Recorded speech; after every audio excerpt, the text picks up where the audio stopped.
Okay, so today we're going to be talking about SMART goals.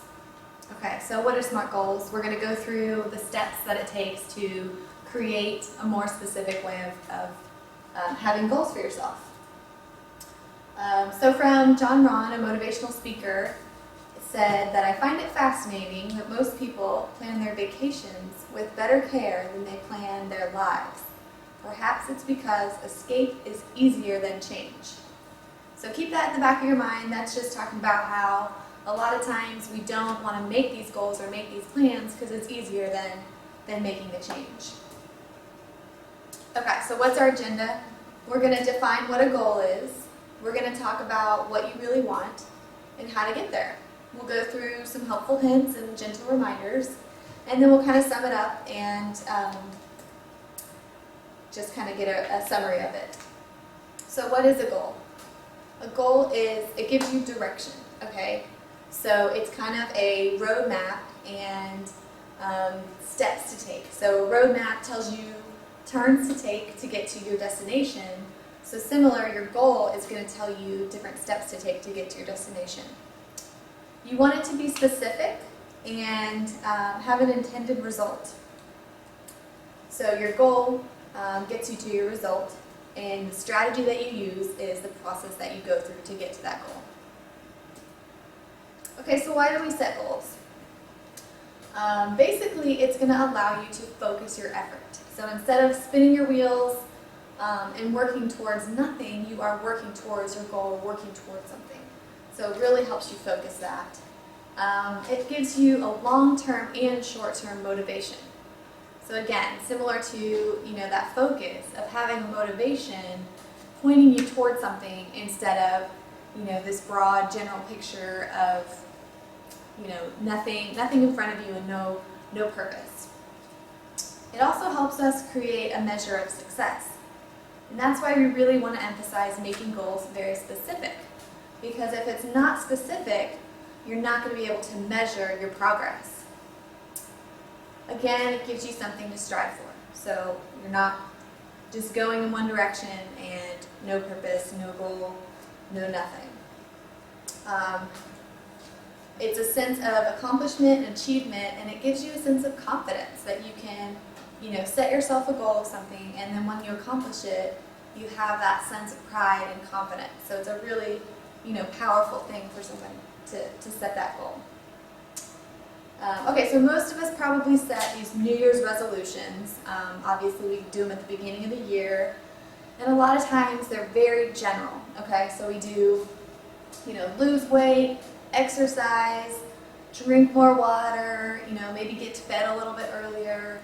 All of these things are very broad, general. There's really no way to measure these kinds of goals, and that's why a lot of times they end up not happening because we don't have anything behind them. There's no structure, there's no purpose, it's just this general idea of a goal instead of, like I said, that roadmap or the strategies to get there.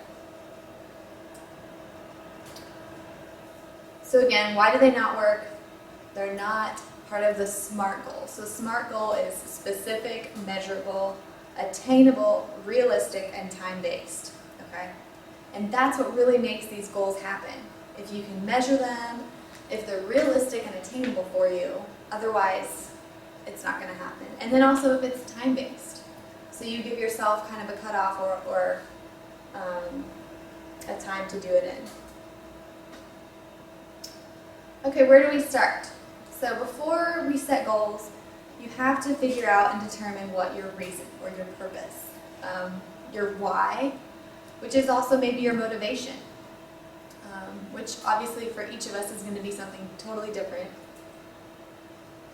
And then where are you going? So figuring out not only your motivation, your why, but figuring out, what your goal is and where you're going with it. Okay. So again, that's your destination, and then you want to kind of figure out your strategy of how you're going to get there. So this process is kind of, your outcome, but then the actions that you take to get to that outcome. So that's where you get into SMART goals. So we've already discussed what SMART is, but we'll kind of go into a little more detail. So S is for specific. Instead of saying, like I said in the New Year's resolution, I want to lose weight, making it more specific and say, I want to lose 20 pounds, okay? And then you go even further, lose 20 pounds by exercising 150 minutes each week at a moderate intensity and replacing my calories from beverages with 0-calorie beverages. So going from drinking, the Cokes or sweet beverages to drinking water.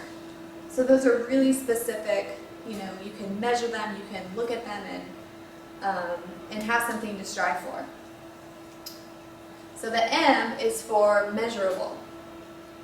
So that same idea of a New Year's resolution and no way of measuring or figuring out if you're meeting those goals. Whereas if you're using the SMART goals, you can measure them. Okay, so log my weight and activity. I'll average 1.5 pounds of weight loss for 12 weeks. So again, that's really being specific and calculating and really getting that measurability for your goals. And then this one is really important, attainability. So it has to be something that's, real to you, important to you. Otherwise, you're not going to go for it. You're not going to find a way to figure it out and meet that goal. So realistic and attainability, they kind of go hand in hand, but it's really important for both of these. The realistic goal needs to, so it's not something that you're just, setting this huge, big goal that is going to be really, really difficult to meet. It's something that you can actually attain and make happen. Okay, so not that it's going to be easy, and not that it's, that you won't have to work for it, but that it's possible. Okay. And again, so it's something that is possible and that you're willing to work towards instead of this big, outlandish goal that's really, really difficult to reach. And then the T is time-based. So kind of, making a deadline for you. Because again, if we don't have that deadline, then in our minds, we keep putting it off and saying, oh, I'll start tomorrow. I'll do it the next day. I'll start next week. Whereas if we put that time gap, that time cap on our goals, it really helps us to figure out how to meet that in the right amount of time. Okay, so you always want to make a plan and be prepared, but know that you're going to have roadblocks. Know that you're going to have, here's the slide, the picture here. It says you'll never get to work on time. So again, leaving early for work, being prepared, and same thing with your goals is life gets in the way, you're going to have stumbling blocks, you're going to have things come up, If your goal is to start eating better or start exercising, maybe it's your birthday and your goal of no sweets, but you've got cake. Okay, so maybe you make an exception for that and you realize, you're going to be a little bit flexible for that one occasion, and then get right back on your goal right after that. So again, it's being realistic with yourself and being flexible. And then also figuring out what are your obstacles. So again, going back to eating better. Okay, what's preventing you from eating better? Is it a lack of motivation? Do you need a better support system? Maybe getting your family involved and try and encourage them to start eating better so you're not the only one. Is it time constraints, and can you, rearrange your schedule a little bit to figure out how to meet your goals? So again, figuring out your obstacles. Okay, so this is a process. It's not going to happen overnight. It's something that you're going to have to work towards, every day, and not just give up on. If all of a sudden, like I said, you hit that roadblock, you've got to get back on it and keep going. And remember that we're not perfect. You're gonna make mistakes, and you're gonna have struggles through the process of meeting that goal. But again, maintaining it and keep going with it.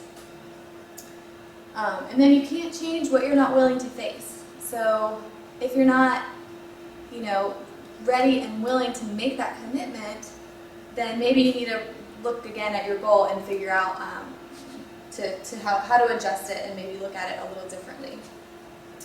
And then also having the right tools. So kind of setting it, that kind of goes along with being prepared.